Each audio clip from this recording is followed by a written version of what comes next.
sure. Too many people were okay.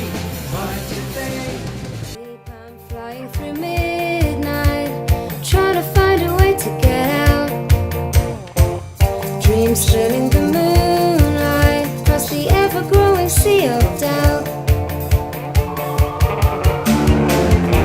I need a reaction, another point of view. So good morning from New York City. I'm staying in a hostel for a few days just back there, and today I'm just going to go and grab some breakfast, grab some milk stuff and some food for making back in the hostel, save a few bucks, make this budget last a bit longer. So we're on a supermarket run today. I'm going grocery shopping and my car is coming with me on its own little escalator.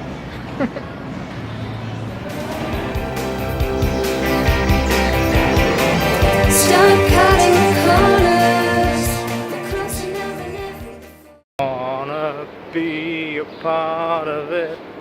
New York, New York. Hey yo, New York yo. I'm just gonna go grab some coffee, and I'm gonna go hang out in Central Park, and I'm gonna meet my friend Haley, who I've not seen for a couple of years. She's from Philadelphia but lives out in New York, so we're gonna hang out and do some stuff, some New York stuff, and you know, some tourist stuff, yo, some New York stuff. Shake the sense of drowning. Push me in that dirty waters like daggers through my heart.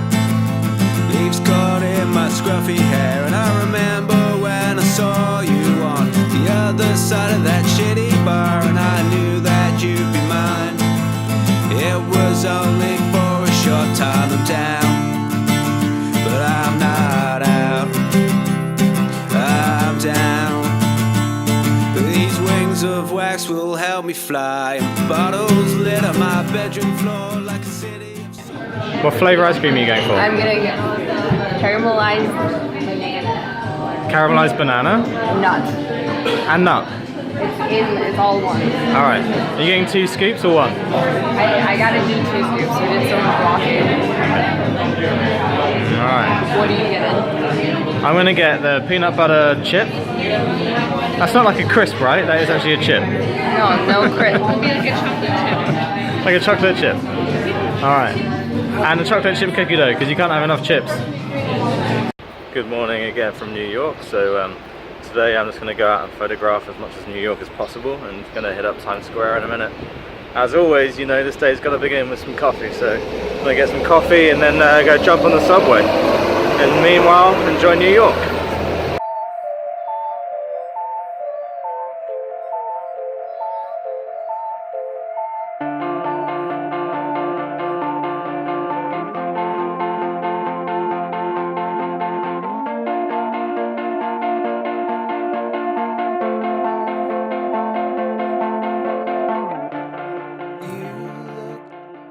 So a moment ago I was just walking down through Manhattan, and this amazing guy, Marco from Mexico, pulled over this homeless guy who was asking for change, and he took him into McDonald's to buy him a cheeseburger and a drink. He was quoting Mother Teresa, basically stating that Mother Teresa said if you can't feed the whole community, feed one person. and that's right. And that's what you're doing right now for this guy here. Yes, sir. You're an absolute angel. Bless you. Thank you, man. Yes, sir. Everyone can help everyone a little bit, you know, which I've always agreed with, and it's so nice to see that happen. Jared McKinney? Hi Jared, and you're from New York City? Yes, that's right. Okay, and what would you say is the best thing about living in New York City? I'd say it's the restaurants and the bars. Classic trait of a New Yorker. Yeah. It's that they tend to be direct and fairly straightforward. Okay, so we've just been walking around Manhattan for a while, and I'm just on my way to find the Empire State Building to have a look. I mean, this was once New York's tallest building.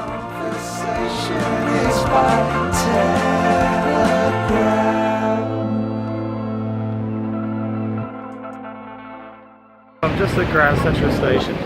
I'm about to go inside. I'm actually super excited because basically since I was a kid I actually wanted to come in Grand Central Station. I was always amazed by the way the natural light really comes in through the windows, and I just think it's just an amazingly incredible, beautiful building inside. So right now I've never been inside, and in about 30 seconds I will have done. So let's see how it is.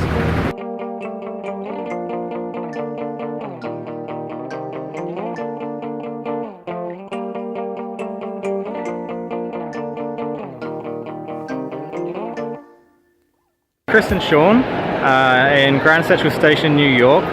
What do you guys think is the most classic trait or the proudest part of being a New Yorker? Proudest part of being New York, what do you think, Chris? I think the acceptance of every single culture that exists here. I've lived in other countries before, and a lot of the stance from society and the government is integrate into our country, so leave your culture at the door and be what we are, speak our language, adopt our culture. We don't do that here. We welcome your country. We throw parades down our Fifth Avenue almost every month for every culture that's represented here. So I think that's probably the most thing that we can be proud of before the current government. Yeah, me, I've lived in Queens, New York all my life, and Queens, for those that don't know, is one of the biggest melting pots in the world. Chris was mentioning before that if you go to, say, Jackson Heights in Queens, you literally go like straight down the block, you'll bump into pretty much like any kind of culture you're like looking for here. So we welcome everybody. We welcome everybody here in New York, and really like when you come to this town, you are a New Yorker no matter what.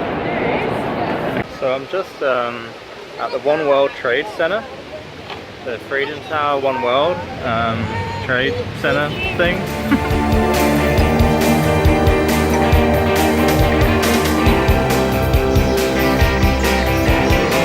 Start cutting corners, we're closer now than ever before. 6 steps to the border, 6 steps to the door. And that is the Brooklyn Bridge and the Manhattan skyline right there. Pull away from the station, into the blue. Into the blue, into the blue, into the blue, into the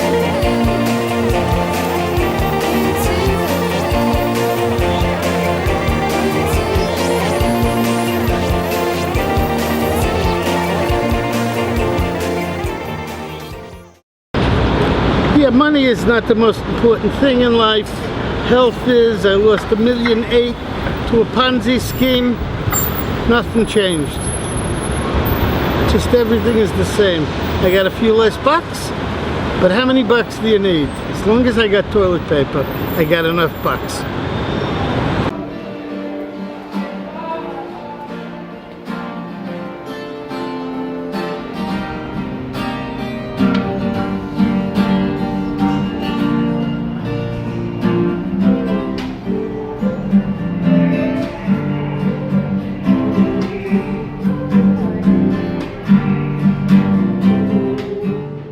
So today, as always, I'm starting with a coffee in a moment, but then we're going to go on our way down past Central Park to the Dakota building, which is where John Lennon lived and was unfortunately assassinated. But John Lennon's always meant a lot to me all my whole life growing up. As a teenager, I remember reading about John Lennon's life, how he kind of rebelled against school and the system, and he kind of didn't stop rebelling pretty much for all of his life. So he is kind of a huge inspiration for me for standing up for what you believe in and living your life how you want it and not how people expect it to be. So kind of excited to go and see where he used to live and where I think, does Yoko still live there? Maybe someone can tell me in the comments below or something, I forget. But I think she maybe still lives there, but for sure she lived there for a long time afterwards, and that's where I guess his soul was resting, you know. So we're going to find that and see how that is. So right behind me here now is the Dakota building where John Lennon was shot, pretty much in that doorway right there. So miss you, John. So I'm now in New York Central Library, which is kind of famous for the film Ghostbusters and the big screaming, like, scary lady scene. So we're gonna go take a quick look. So the New York Library is absolutely beautiful. I mean, this is the entrance just down here, if you can see.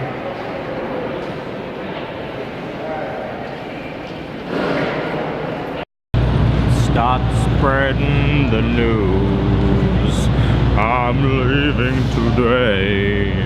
Okay, so that's pretty much the end of the New York vlog. I'm going to be heading out of town in a couple of days. I won't tell you where, you're just going to have to watch the next vlog to find out where that is, and let me know if you like it. Meanwhile, it's peace out from me at the New York Library, and yeah, see you later, y'all. New York is done, yo. See you later, y'all. Drowning, push me in that dirty waters like daggers through my heart. Leaves caught in my scruffy hair, and I remember when I saw you on the other side of that shitty bar, and I knew that you'd be mine. It was only